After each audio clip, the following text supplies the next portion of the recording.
ఉద్యమకాలం నుంచి నేటి వరకు బీఆర్ఎస్ ఇచ్చిన ఏ ఒక్క హామీని నెరవేర్చలేదంటూ ఫైర్ అయ్యారు కాంగ్రెస్ నేత పత్తిరెడ్డి రాజేశ్వరరెడ్డి. కేసీఆర్ సీఎంగా ఉన్నంతకాలం ప్రజలను మోసం చేస్తూనే ఉంటారన్నారు.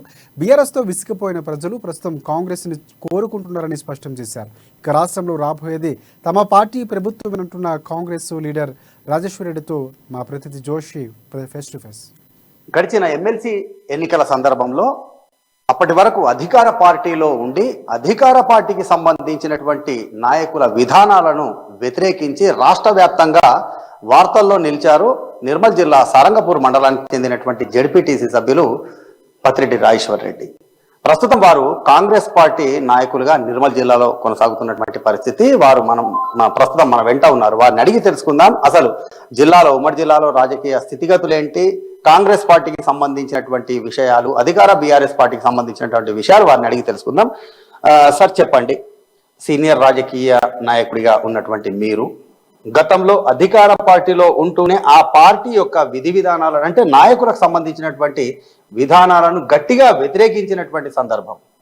అయితే ఎమ్మెల్సీ ఎన్నికల తర్వాత మీ పేరు పూర్తిగా రాష్ట్ర వ్యాప్తంగా కూడా చిరపరిచితమైనటువంటి పేరు.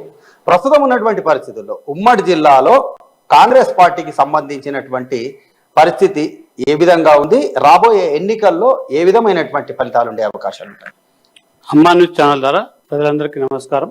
ఈరోజు మనం కొట్లాడి ఎందరో మేధావులు, ఎందరో విద్యార్థులు మరి బలిదానాలు చేసుకుంటే మరి తెలంగాణ రాష్ట్రం సోనియా గాంధీ గారు కాంగ్రెస్ పార్టీ ఇవ్వడం జరిగింది. మరి తెలంగాణ రాష్ట్రం వచ్చిన తర్వాత ఏ ఆకాంక్షల కోసమైతే, ఏ ఆశయాల కోసమైతే మన తెలంగాణ రాష్ట్రాన్ని మరి సాధించుకున్నామో ఆ ఆకాంక్షలు నెరవేరకుండా కేవలం ఒక కుటుంబ పాలన, ఒక నియంత పాలన లాగా ఈ రోజు రాష్ట్రంలో పాలన జరుగుతుంది. ఈ రోజు చూసుకుంటే ఎన్నో సందర్భాలలో మనం తెలంగాణ తెచ్చుకునే సందర్భాలలో ఏ సమస్య ఉన్నా మనం ధర్నాలు చేసి, ఉద్యమాలు చేసి రాష్ట్రంలో తెలంగాణ సాధన కోసం అందరం సబ్బండ వర్గాలు కష్టపడడం జరిగింది. మరి ఈ రోజు ఏ చిన్న సమస్య ఉన్నా మరి మనం నిరసన తెలుపుదామంటే, ధర్నాలు చేద్దామంటే ధర్నా చౌకనే ఎత్తేసి కేవలం వాళ్ళు వస్తున్నారు ఆ కుటుంబానికి సంబంధించిన నలుగురు వ్యక్తులే, మిగతా అంత మంత్రులు కాదు. ఆ వ్యక్తులు ఎక్కడైనా వస్తారంటే మరి ఒక నియంత పాలన ప్రజలు మర్చిపోయి చాలా రోజులైంది. దాన్ని ఈ రోజు కేసీఆర్ గారు ప్రజలకు గుర్తు చేస్తున్నారు. ఏ విధంగా అంటే వాళ్ళు వస్తున్నట్టే ప్రతిపక్షాలను అరెస్ట్ చేయడం, ప్రతిపక్షాలను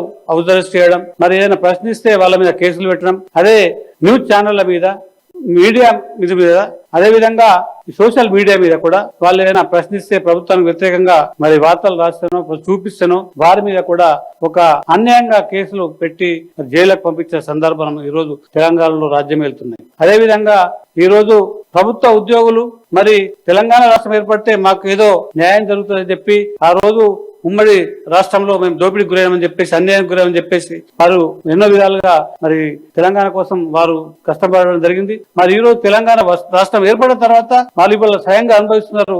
సమయానికి జీతం తీసుకోలేని పరిస్థితుల్లో ఈ రోజు ప్రభుత్వ ఉద్యోగులు ఉన్నారు. ఉద్యోగ సంఘాలన్నీ నిర్వీర్యమైపోయి ఒక బానిస బతుకుతారు ఈ రాష్ట్ర ప్రభుత్వానికి, కేసీఆర్ కు దొర పాలనకు. ప్రధానంగా నిర్మల్లో సీనియర్ రాజకీయ నాయకుడిగా, ఎంపీగా, ప్రస్తుతం మంత్రిగా కొనసాగుతున్నటువంటి ఇంద్రకరణ్ రెడ్డికి రాబోయే ఎన్నికల్లో అక్కడ ప్రజలు ఏ విధంగా రెస్పాండ్ అయ్యే అవకాశాలు ఉంటాయి? ప్రధానంగా నిర్మల్ నియోజకవర్గంలో ఇంద్రకరణ్ రెడ్డిని ప్రజలు వ్యతిరేకించేటటువంటి అంశాలు ఏమేమి అయ్యే అవకాశాలు? ఈ రోజు నిన్న మొన్నటి చూస్తున్నాం, అక్కడ మున్సిపాలిటీకి సంబంధించి టౌన్ ప్లానింగ్ కార్యక్రమంలో బీజేపీ ధర్నాలు చేయడం, మరి అదేవిధంగా రాష్ట్ర మంత్రిగా 10 సంవత్సరాలు మరి మా నిర్మల్ తాలూకా ప్రజలకు అవకాశం ఇస్తే గృహ నిర్మాణ శాఖ మంత్రిగా నిర్మల్ ప్రజల్లో ఒక్క ఇల్లు కూడా నిర్మించలేనటువంటి ఒక అసమర్థ మంత్రిగా వాళ్ళు ఉండిపోతున్నారు. అదే విధంగా బీఎస్పీ నుంచి ఆయన పోటీ చేసినప్పుడు దళితులందరూ మా బహుజన్ పార్టీ నుంచి వాళ్ళు నిలుచుంటున్నారు, ఏనుగు గుర్తు కోటేసి గెలిపిస్తే మా దళితులకు ఏమైనా న్యాయం జరుగుతుందని చెప్పేసి వాళ్ళు ఓట్లేస్తే మరి దళితులకు సంబంధించిన విషయంలో 3 ఎకరాల భూమి, 1 ఎకరం భూమి కూడా ఇప్పించలేని ఏకైక మంత్రి ఇంద్రకరణ్ రెడ్డి గారు.